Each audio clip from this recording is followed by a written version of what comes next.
আসসালামু আলাইকুম বন্ধুরা। তো আজকে আমরা দেখব আপনার রাউটারে কতজন ব্যক্তি কানেক্ট আছে, আপনি কিভাবে সেটা দেখবেন। তো তার জন্য পুরো ভিডিওটা দেখো, আর চ্যানেলে নতুন হয়ে থাকলে অবশ্যই একটা সাবস্ক্রাইব করে দিবেন। তো চলুন আর বেশি কথা না বাড়িয়ে আজকের ভিডিওটি শুরু করা যাক। তো তার জন্য আমরা সর্বপ্রথম গুগল ক্রোমটা ওপেন করে নিব।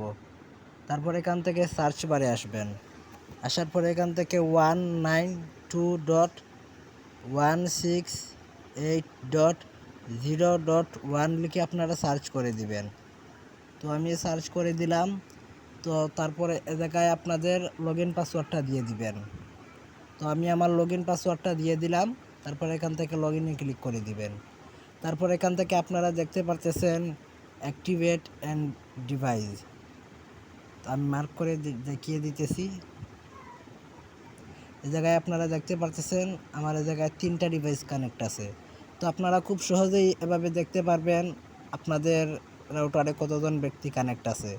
তো ভিডিওটা ভালো লাগলে অবশ্যই একটা সাবস্ক্রাইব করে দিবেন, আর কোনো ভুল হয়ে থাকলে অবশ্যই ক্ষমার দৃষ্টিতে দেখবেন। আসসালামু আলাইকুম।